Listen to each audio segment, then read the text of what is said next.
আর যদি সম্মুখীন না হইতে চাই, এখন থেকেই যদি আল্লাহর সামনে ঝুঁকা যাই, তাহলে এটাও একটা পদ্ধতি আছে যে আমি সদা সর্বদা আল্লাহর সামনে ঝুঁকা ছিলাম, ছোট হয়েছিলাম, খাটো হয়েছিলাম, মাথা নত করেছিলাম, সারাদিনই বলতে থাকতাম যেটা আল্লাহ রসুল সাল্লাল্লাহু আলাইহি ওয়াসাল্লাম মাঝে মাঝেই বলতেন, মা আবাদনা কা হাক্কা ইবাদতি, আল্লাহ আপনার শান অনুযায়ী গুণ গাওয়া হয় নাই। হ্যাঁ, এটা যদি কেউ সকাল বিকাল 24 ঘন্টায় সারা দিনে বলতে থাকে, কখনো কখনো মনের অন্তরস্থল থেকে ডেলি যদি কয়েকবার বলতে থাকে, সকালে একবার, দুপুরে একবার, বিকালে একবার, সন্ধ্যা একবার, রাত্রে একবার যদি বলতে থাকে যে আল্লাহ শান অনুযায়ী হয় নাই, সম্ভব না, মাফ করে দিলে হয় না, এটা যদি সারাদিন বলতে থাকে, ইস্তেগফার যেটাকে বলে, তওবা সারাদিন করতে থাকে, আল্লাহর সামনে মাথা ঝুঁকায় থাকে, তাইলে মনে হয় প্রশ্নের সম্মুখীন নাও হইতে পারে, এটাও একটা সুযোগ আছে। আর যদি তা না হয়, যেটা আজকে আমাদের পরিবেশ দেখতেছি, যে সবার সামনে অস্তিত্বের থেকে ব্যক্তিত্বের প্রভাবটা একটু বেশি। যুবকও কথায় কথায় নিজের ব্যক্তিত্বকে শো করে, প্রত্যেক মানুষ,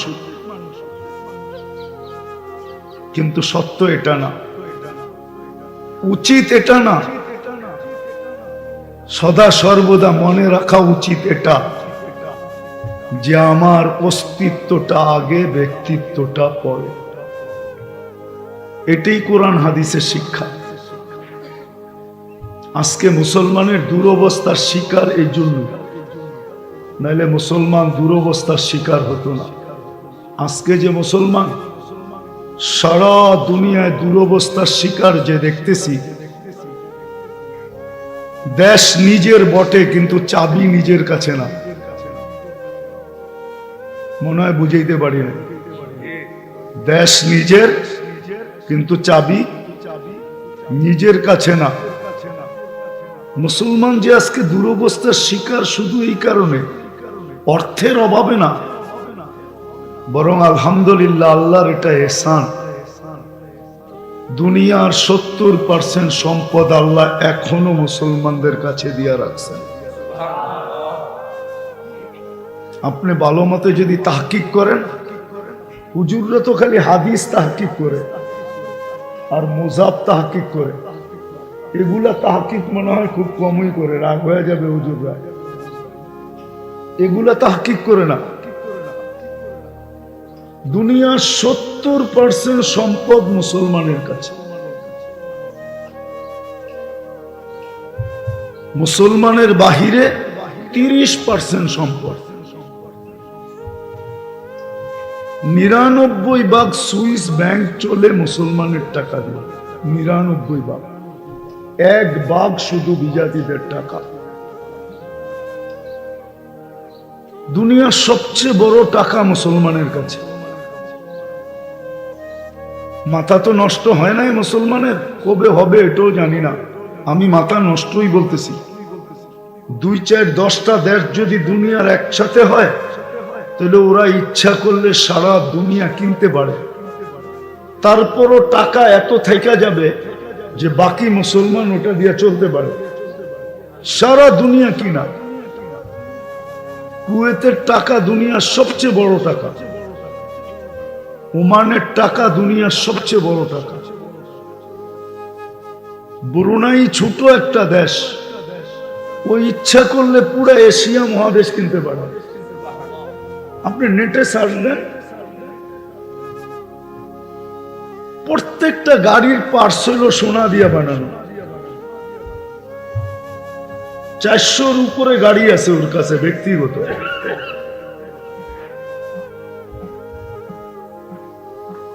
তো মুসলমান আজকে দুরবস্থার শিকার, এটা অর্থের অভাবে না,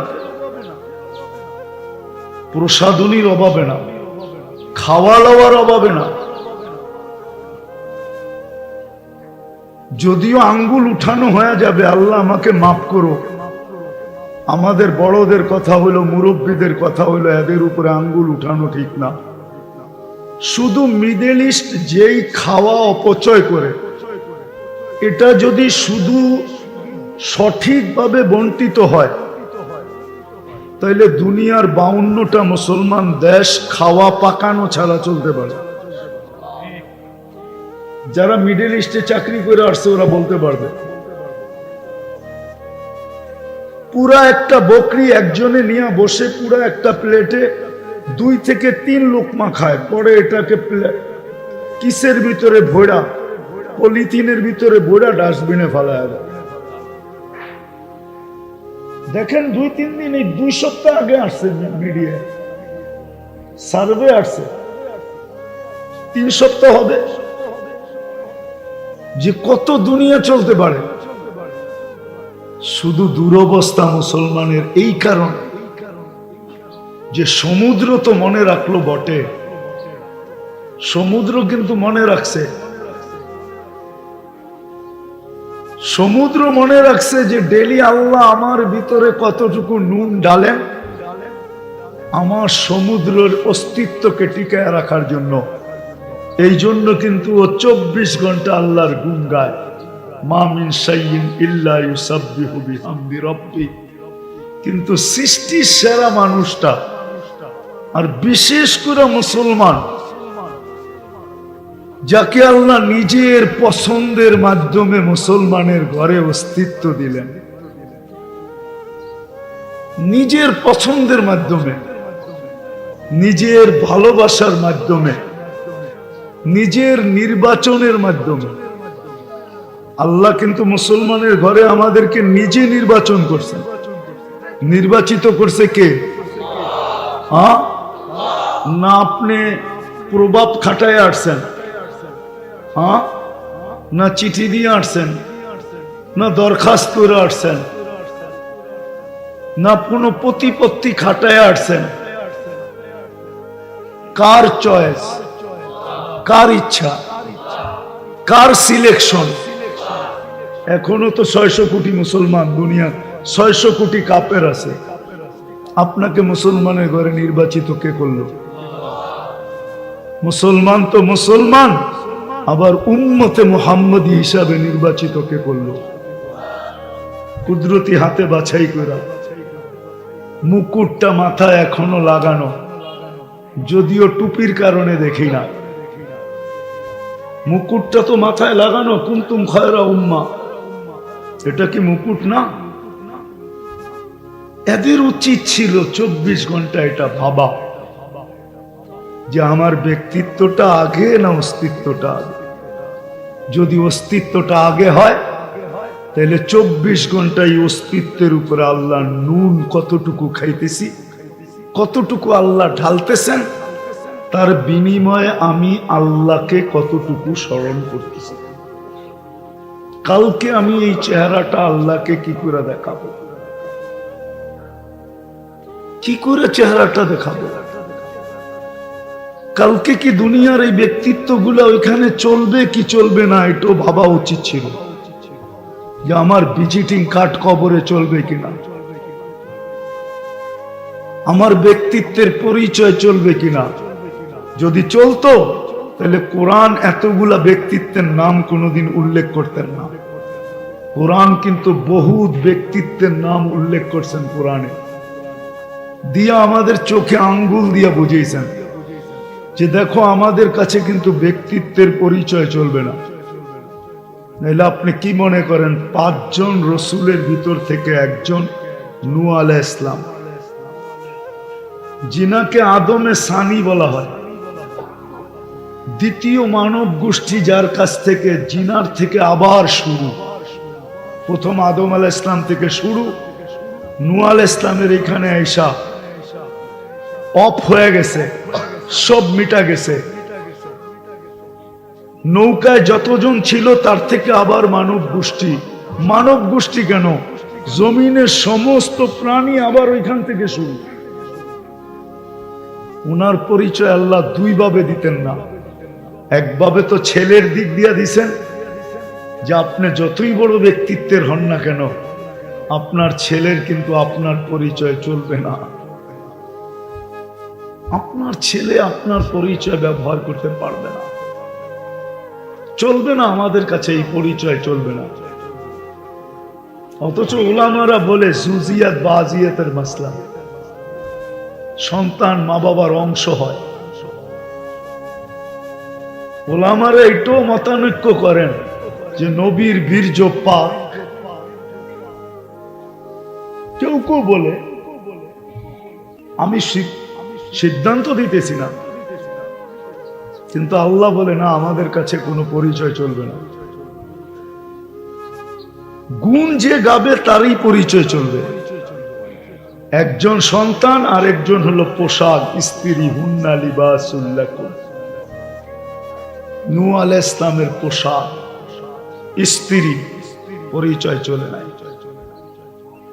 আমার তো মন বলে হুজুররা মানবে কি মানবে না জানি না, কিন্তু আমার তো মন বলে কারো জন্য যদি নাও চলতো, তাহলে কমসে কম আবু তালেবের জন্য চলাটা মন জানি কেমন কেমন বলে, মন জানি কেমন কেমন, যে চলা দরকার ছিল চলা। কিন্তু আল্লাহর সিদ্ধান্ত তো সিদ্ধান্তই। আবু তালেব 44টা বৎসর যাকে বুকে রেখা পারলেন, দুজাহানের বাদশাকে, সৈয়দুল আউয়ালিন ওয়াল আখিরিনকে, ইমামুল আম্বিয়াকে, সমস্ত নবীদের ইমাম, সমস্ত নবীদেরও নবী। ইদ আখাযাল্লাহু মিসাকান নাবিয়্যিন,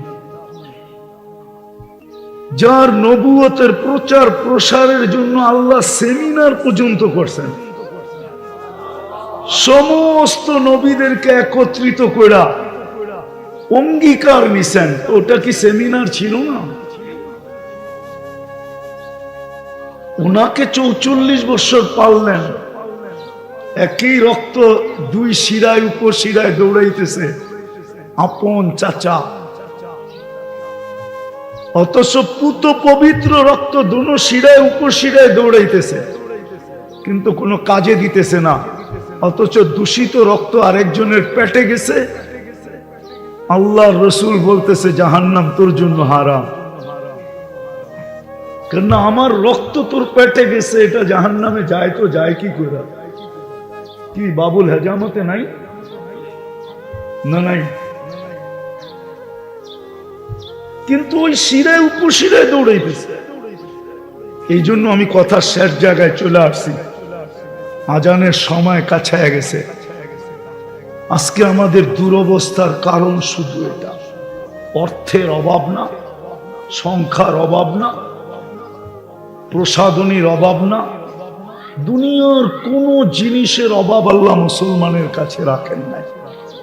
বরং দুনিয়ার 70% দেখাইতে গেলে অনেক লম্বা সময় চলে যাবে। শিক্ষিত লোক যদি এখন নেটে সার্চ দিয়া দেখে যে ব্র্যান্ডের জিনিসগুলা দুনিয়াতে কারা কিনে, আপনি 90% পাবেন মুসলমান কিনে, 10% গায়রে মুসলিম কিনে।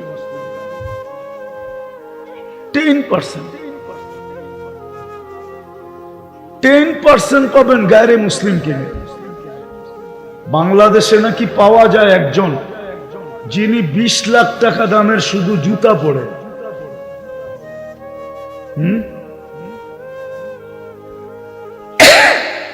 20 লাখ টাকা কি পরে? জুতা পরে। কিন্তু দুনিয়ার যে দ্বিতীয় ধনী, ওর জুতাটা নেটে লেখা আছে কয় টাকা দিয়ে কিনছে, সার্চ দিয়ে দেখেন ও জুতা কয় টাকা দিয়ে কিনছে। বিল গেটসের জুতাটা কয় টাকার, এটা আপনি নেটে সার্চ দিলে পাবেন। ওর টি শার্টটা কয় টাকার পাবেন, ওর প্যান্টটা কয় টাকার পাবেন। কিন্তু দুনিয়ার দ্বিতীয় ব্যক্তিত্ব তো মিডিয়া এটার উপরে কাজ করছে, ওদের প্রত্যেকটা জিনিস কয় টাকার কিনা। আর আপনি আমাদের দেশে এরকমও লোক পাবেন যার টি শার্ট হলো 2.5 লক্ষ টাকা। কত? এক একটা রাডু গড়ি হবে 22 লক্ষ টাকা। দেখবেন। আর ব্র্যান্ডের গড়ির কথা বললাম না, এক একটা রুলেক্স দেখবেন হাতে পড়া আছে 15-20 লক্ষ টাকা। কিন্তু আমি দুনিয়া ঘুরে আজ পর্যন্ত কোনো কাফেরের হাতে এরকম রুলেক্স ঘড়ি দেখলাম না, যতটুকু আমি দেখছি আর কি। কেন অনেক দেখছি তো, কম দেখি নাই। আবার যদি কেউ মনে করে যে দেখি নাই, কম দেখি নাই, কিন্তু কারো হাতে এত দামি রুলেক্স ঘড়ি দেখি নাই। টি শার্ট ঘড়ি কারো কাছে দেখি নাই এত দামি, যতটুক মাঝে মাঝে মুসলমানদের হাতে দেখা যায়। তো মুসলমান আজকে নির্যাতিত কোন দুনিয়ার বস্তুর অভাবে, কোন বস্তুর অভাবে না। আপনি একটা কথা মনে করেন, রাগ হয়ে যাবেন, বলবো কি রাগ হয়ে যাবেন না? তো এলাকার লোক, হ্যাঁ, এই আসরের আগেই কথা বলতেছিলাম, তো বলতেছিল এই এলাকার জমিনের কাঠা নাকি 45 লাখ টাকা। তারপরে বলে জমিন পাওয়া যায় না। তো যদি অর্থের অভাব থাকতো তাহলে 45 লাখ টাকা দিয়ে এখানে জমি কিনে কি করে? কি ওই দিন তো আমাদের এখনো মনে আছে, যখন মেরাদিয়ার থেকে গুড়ি উড়াইতে উড়াইতে এদিকে চলে আসতাম, ওই দিন তো এখনো মনে আছে আমার। গুড়ি উড়াইতে উড়াইতে এই এদিক দিয়ে মেরাদিয়া কাছেই তো, এখান থেকে সোজা না, এই বিল দিয়ে চলে আসতাম গুড়ি উড়াইতে উড়াইতে উড়াইতে উড়াইতে। ওই দিনের কথা আমার মনে আছে। অর্থের অভাব কোথায় রাখলো মুসলমানদেরকে? মুসলমান নির্যাতিত অর্থের অভাবে না, সম্পদের অভাব না, শুধু এই অভাবের কারণে যে ব্যক্তিত্বকে তো মনে রাখছে কিন্তু অস্তিত্বকে মনে রাখে নাই, আর অস্তিত্ব দাতাকে মনে রাখে নাই। আল্লাহ যে অস্তিত্ব দিছেন, আর 24 ঘন্টা যেরকম দেখাইলাম, সমুদ্রের উপরে লক্ষ কোটি টন লবণ ডেলি আল্লাহ ঢালতেছেন, আমাদের উপরও আল্লাহ লক্ষ কোটি নেয়ামতের লবণ ডেলি ঢালতেছেন। আমার এটা মনে নাই, শুধু যুবকের যৌবনের ব্যক্তিত্ব মনে আছে, কর্মচারীর কর্মের ব্যক্তিত্ব মনে আছে, প্রত্যেকের ব্যক্তিত্ব মনে আছে, কিন্তু অস্তিত্ব মনে নাই, অস্তিত্ব দাতারও মনে নাই, লবণও মনে নাই। কালকে এই চেহারাটা কি করে দেখাবে এটাও মনে নেই। যার কারণে আমরা আজকে আল্লাহর থেকে দূরে। আল্লাহকে একটা প্রশ্ন করি শেষ করতেছি। আল্লাহকে যদি প্রশ্ন করি, আল্লাহ আপনি তো কত প্রতিশ্রুতি দিলেন আমাদের নবীজির সাথে, যা কোরআনে দিলেন, হাদিসে দিলেন, আপনি আমাদেরকে দেখা রাখবেন, কিন্তু আজকে যদি দূর দূর পর্যন্ত তাকাই তাহলে মনে হয় না যে আপনি আমাদেরকে দেখা রাখতেছেন। যদি দেখেই রাখতেন তাহলে ডেলি 300 মানুষ ফিলিস্তিনে মারা যায় কি করে? ঠিক না? আজকেও তো জালেম হাতি নিয়ে চলে আসছে, ঠিক না? আগে হাতির কি, আরে বলেন না, আগে হাতি একরকম ছিল, এখন হাতি আরেক রকম, ঠিক না? মনে হয় বুঝাইতে পারি না। আগে ঘোড়া ছিল অ্যানালগ, ঘাস খাইতো, এখন ঘোড়া পেট্রোল খায়, ঠিক না? ডিজিটাল ঘোড়া, ঠিক না? হ্যাঁ, সত্য তো। আগে হাতি ছিল, আপনার ঘর ভাঙ্গার জন্য হাতিওয়ালা আসছিল, এখনো তো হাতিওয়ালারই আসছে। ওই সময় তো আপনি আবাবিলকে পাঠায়া হাতিকে পাউডার বানায়া কাসফিন মাকুল বানায়া কোরআনে লিপিবদ্ধ করে দুনিয়াকে দেখায় দিলেন। আজকে কেন আপনি আবাবিলকে পাথর দিয়া পাঠান না, আর হাতিকে দ্বিতীয়বার আবার আপনি পাউডার বানায়া নতুন একটা ইতিহাস কেন যোগ করেন না? প্রশ্ন আসে না আসে না? কি মনে হয় প্রশ্নটা সঠিক হয় না, ঠিক না? আসে মনে। কিন্তু আল্লাহ যদি আমাকে বলে তোমার প্রশ্ন ঠিক আছে, কিন্তু আমি এদের উপরে তাকাই তো তাকাই কি করা, এরা সারা দিন আমার নুন কতটুকু খায়, গুণ কতটুকু গায়, বলো। আগে এদের থেকে জবাব লও। ফিলিস্তিন আপনারা মিডিয়ায় দেখতেছেন, আমি 15 বছর আগে এই চোখে ফিলিস্তিন দেখা আসছি। বিদা আপনাদের সাথে আমার মিলবে না, রাগ হয় না, কিন্তু আমি এদের বিরুদ্ধে না, পক্ষে। কিন্তু বুঝানোর জন্য বলতেছি। আপনি বসনিয়া মিডিয়ায় দেখছেন, আমি 2008-এ চোখে বসনিয়া দেখা আসছি। দিদা আপনার সাথে আমার সাথে বসনিয়া মিলবে না, এই জন্যই অনেকের সাথে আমার মিলে না, মিলবে না। কারণ আপনি বসনিয়া সচক্ষে দেখেন না, আপনি মিডিয়ায় দেখছেন। আল্লাহকে যদি প্রশ্ন করি আপনি কেন পাঠান না, তা আল্লাহ বলে পাঠাবো তো পাঠাবো কি করে, তুমি এদেরকে জিজ্ঞেস করো। আমার নুন ডেলি কতটুকু খায়, গুণ কতটুকু গায়। ও তো ব্যক্তিত্বের বিকাশ নিয়ে সারাদিন ঘুরতে থাকে, শুধু ব্যক্তিত্ব ব্যক্তিত্ব ব্যক্তিত্ব ব্যক্তিত্ব। আল্লাহ যে অস্তিত্ব দিছে এটা তো ভুলেই গেছে। এদেরকে আমি সাহায্য করি তো করি কি করে? শুধু ফিলিস্তিনের মাসলা হইলে আল্লাহ করে দিতেন, মাসলা তো উম্মতে। সর্বশেষ যে জায়গায় আসলাম, আল্লাহ বলে সব বাদ দিলাম, ডেলি 5 বার আমি ডাকি, বলো কয় % আমার ডাকে সাড়া দেয়? 5 বার কে ডাকে? হ্যাঁ হ্যাঁ, আপনার রাস্তা দিয়ে হাইটা গেলে পর্যন্ত ট্যাক্স দিতে হয়, ঠিক না? মাঝে মাঝে তো আমরা রাস্তা দিয়ে বাহির ঢুকি, আমরা দেখি যাত্রাবাড়ি ঢুকতে গেলে যতগুলা রাস্তা আছে, প্রত্যেকটা রাস্তায় আমার থেকে না নিলেও অধিকাংশ গাড়ির থেকে ট্যাক্স নেয়, ঠিক না? নেয় না? নেয় না?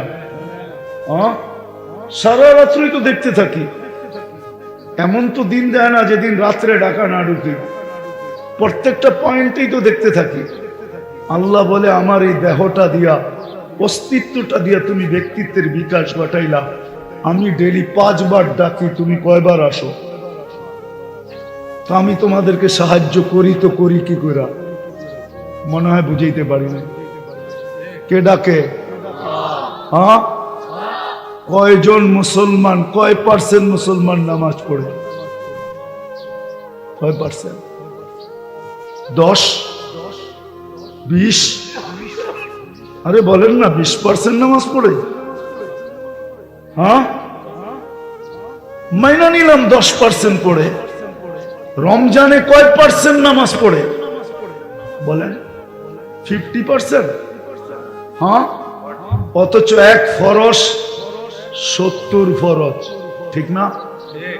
হ্যাঁ, ইচ্ছা করলে সারা বৎসরের ফরজের ঘাটতি সে পূরণ করতে পারত।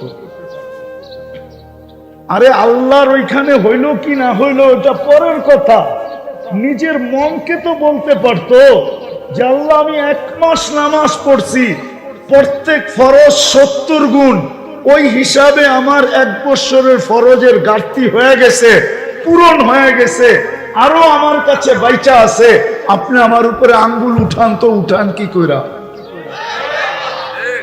এই কথাটা তো মনে মনে বলতে পারতো। আসল খাতা তো আমাদের কাছে নাই, আল্লাহর কাছে। খাতায় কি লেখা হয়েছে ওইটা বাদ দিলাম, কিন্তু আমি মনে মনে তো ধারণা করতে পারতাম। কি বলো? হ্যাঁ, ওই যে অঙ্কের ভিতরে একটা নিয়ম আছে না, উপরে 0 নিচে সংখ্যা থাকলে বিয়োগ করতে গেলে উপরে 10 ধরতে হয়। চোখে দেখতেছি 0, আর আপনি বলতেছেন ধরতে হবে কি? এটা মিলাই, এটা ধরেই তো অঙ্ক মিলাইতে হয়, ঠিক না? কিন্তু চক্ষু কি দেখতেছে? 0। এরকমই আমরা মনে মনে মিলায়া ফেলতাম যে আল্লাহ 1 মাস নামাজ পড়ছি, আমার সারা বৎসরের ফরজের ঘাটতি পূরণ হইয়া আরো 1 ঘাটতি আমার কাছে রয়ে গেছে, আপনি আমার উপরে আঙ্গুল উঠান তো উঠান কোত্থেকা? কিন্তু 100% মুসলমান তো রমজানও নামাজ পড়ে না, তাইলে আপনি আল্লাহর সাহায্যের আশা করেন কি করে? কি করে আশা করি?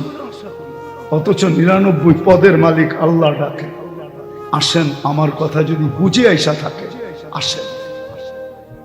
আমরাও তওবা করি, উম্মতের মাঝেও এটা চর্চা করি। উম্মত যদি আজও ফিরে আসে, আজও তওবা করে, আর আজও যদি ফিরে আসে, তো রব্বে কাবার কসম, যান যান দেখা আসেন। প্রতিদিন কিন্তু ইসরায়েলের উপরে আবাবিল মহড়া দিতেছে প্রতিদিন। বিশ্বাস হয় না আপনাদের? সবচেয়ে বেশি আবাবিল যেই জমিনে পাওয়া যায় ওটা কিন্তু শামের জমিন, আর ইসরায়েলটা শামের অন্তর্ভুক্ত, পুরাতন শামের অন্তর্ভুক্ত হলো ইসরায়েল। ডেলি কিন্তু আবাবিল ওইখানে মহড়া দিতেছে। আল্লাহ মনে হয় তাকায় আছে যে উম্মতে মুহাম্মদী তওবা কবে করবে আর আমার দিকে কবে ফিরবে। লিউযিকাহুম বা'দাল্লাযী আমিলু লাআল্লাহুম ইয়ারজিউন ওয়া ইন তাবু ফানা হাবিবুহুম। আল্লাহ বলে তওবা করতে দেরি, আমি তোমাকে বন্ধু হিসাবে বুকে নিতে দেরি করব না। আমাদের নিজেরও তওবা করা উচিত, আর জাতিকে এই কথা বোঝানো উচিত যে জলদি চলো আল্লাহকে সাথে তওবা করি, আল্লাহর দিকে ফিরি। নাইলে পানি যদি আরো মাথার উপর থেকে গড়ায় গেল, তাহলে বিপদ ছোটর জায়গায় আরো বড় হয়ে যাবে। যেটা নেটে চলে আসছে, আপনি দেখেন বাইতুল মুকাদ্দাসের জায়গায় যে মন্দির বানাবে ওটার পুরাটা নেটে চলে আসছে। নেটে পাবেন আপনি 100%। কি দিয়া বানাবে, কতটুক বড় হবে, কামরা কিরকম হবে, নেটে আছে। 15 বছর আগে তো আমি সাইনবোর্ড দেখে আসছি, বিরাট অক্ষরে ওইখানে লেখা আছে ইস্তাকবিলু রাসূল আল আমান। আমরা না দাজ্জাল বলি, ওরা তো দাজ্জাল বলে না, ওরা তো বলে নিরাপত্তার দূত মসিহা। ওরা লেখছে সারা দুনিয়াকে ইস্তাকবিলু রাসূল আল আমান, নিরাপত্তার দূতকে হে দুনিয়াবাসী স্বাগত জানাও।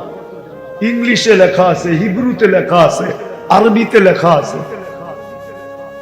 এই জন্য আসেন, পরন্ত বেলা, সূর্য এখন ডুবতে ডুবতে বলতে বলতে ডুববে। লান আউদ ফি হায়াতিকা আবাদা, হইতে পারে আমি তোমাদের জীবনে কালকে নাও উঠতে পারি, হইতে পারে। তুর্কি শহর যেটা কিছুদিন আগে, ওরাও কিন্তু রাত্রে ঘুমায় গেছিল, সকালে উঠা কেউ আর সূর্যকে উঠতে দেখে না। ঈসা আলাইহিস ইসলামের এক কাহিনী আছে, ধ্বংস স্তূপের নিচের থেকে একজন ওনাকে জবাব দিছিল, বিতনা বিল আফিয়া আসবাহনা ফিল হাবিয়া। ফুর্তি করতে করতে আমরা ঘুমায় গেছি, সকালে উঠা দেখি হাবিয়া দোজখের ভিতরে।